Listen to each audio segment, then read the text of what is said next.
자, 우발적 살해를 하고 목졸라서 바로 어디 전화했느냐, 그 사실을 인지를 하고, 사망한 것을 인지를 하고 아빠한테 먼저 전화를 했던 겁니다. 왜 아빠한테 전화했는가? 고넬료 프로파일러의 얘기는 어떤 일이 일어나도, 내가 어떤 사고를 쳐도 뭔가 다 들어줄 수 있을 것 같은, 다 받아줄 수 있을 것 같은 사람에게 전화를 하게 되는 거죠. 모든 대부분의 사람은. 그래서 아빠한테 전화를 했을 것이다는 추론이 가능하죠. 그래서 실제 그 가해자의 아버지가 인터뷰를 했어요, 프로에서.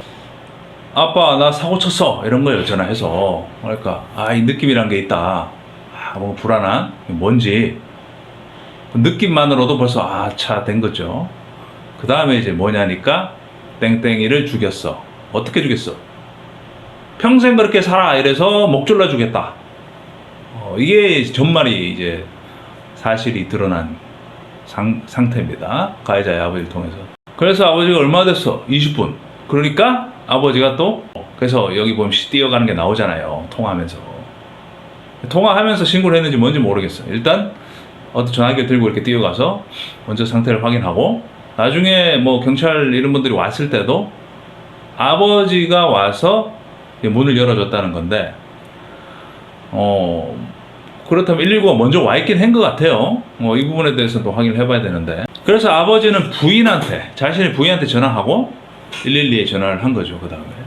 자, 여기서 좀 주목할 점은, 자, 보세요. 처음에 이분들은 이제 2018년 1월부터 사귀기 시작한 연인입니다.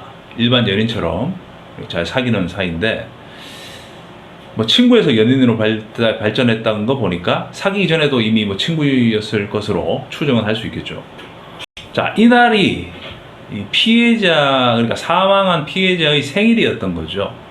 이 제과점에 들어가서 이렇게 케이크를 사고, 좀 조용한 분위기 속에서 샀다고 하는 증언이 있고, 그 다음에 이제 들어가는 것이, 목격된 것이 오후 1시 24분이에요. 자, 오후 1시 24분에서 그 다음에 유의점으로 볼 게 이 카톡 내용입니다. 이 카톡 내용은 피해자가 자기의 다른 친구, 제3의 친구와 그냥 카톡을 공유한 것인데, 4시 24분경이 마지막 카톡이었다는 것인데, 들어가고 한 3시간 정도 이후죠. 그러면 이때의 내용이 중요한지 안 중요한지 볼 수 있는데, 이때의 내용은 굉장히 일상적인 내용입니다. 내일 만나냐 우리? 뭐 이런 겁니다. 그때 뭐 밤에 만날 수 있을 것 같아, 상대방은. 이런 정도 하다가 근데 채팅 글을 안 읽죠. 그러면 이때 어떤 사건이 일어난 것 같은데, 전으로. 근데 이 카톡 내용을 봐서는 미리 인지된 사고는 아니었다는 거죠. 그러면 실제로도 우발적 사고는 맞다는 것으로 현재 나온 정황상은 추론할 수 있겠죠. 그렇다면 주변에 뭐 화장대나 이런 게 전혀 흐트러진 게 없고, 단번에 제압돼서 사망한 것으로 추정을 가능한 것인데, 뭐 깨진 거 하나 없으니까 다툼의 흔적이 없다는 거죠. 그렇다면 이제 본인도 인정을 했고, 그래서 아버지도 뭐 인정을 한 내용이지만, 정신병이 있었다는 이 사유가 나옵니다. 실제 그것이 군대에서 정신병을 통해서 의가사 제대한 증거물이 있어요. 소견서뿐만 아니라 그와 제대가 인과관계가 있고, 의가사 제대니까. 그래서 남은 쟁점인데, 피해자의 아버지는 지금 뭐 분통이 터지는 건 당연하겠죠. 자, 살인을 저지른 사람이 있고 사망한 자가 있는데, 우리가 흔히 말하던 뭐 술과 뭐 정신병 뭐 이런 여러 사유로 인해서 혹여나 용서가 될까봐 이렇게 걱정을 하시는 것 같은데, 정신병이 이 사건 이후의 진단을 받았다면 사실은 참작되기 힘들 것입니다, 신빙성의 부분에서. 그런데 군대에서 이미 받아서 제대를 했기 때문에 정신병이 있다는 것은 참작을 할 수밖에 없는 상황일 거예요, 재판정에서. 이것이 뭐 사문서도 아니고 공문서상에도 그렇고 실제 그런 결과가 있기 때문에. 그런데 그 당시 우발적 살인을 저지르고 아버지한테 전화를 했고 사고를 쳤다, 누굴 죽였다 인지를 하는 상태였다는 의미죠.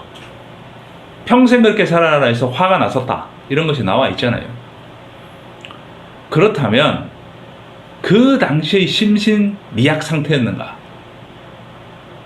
별도의 또 문제가 되는 겁니다. 그 말은 완전히 정신병에 대한 참작을 배제할 수는 없지만 그것을 인지하고 행했다는 것인데, 이것을 종합적으로 고려를 해서 판결을 하지 않을까 하는 생각이 듭니다. 즉 어느 한쪽을 완전히 배제를 하지는 않을 것이고, 그 서류를 토대로 하되 심신미약은 입증하기 힘들지 않나, 그 당시에 사건 발생 당시에 심신미약은 입증하기가 힘들 것이라는 것이죠. 유튜브 상에서 어제 제가 확인한 방송이고, 원래 이 방송은 2018년도에 방송한 것입니다. 11월 달인가 그래요. 오늘 이 사건은 이제 송군 사건이 아니에요. 손정민 군 사건 아니니까 별도의 사건입니다. 완전히 다른 당사자들의 사건이니까 이 점을 참고하시기 바랍니다.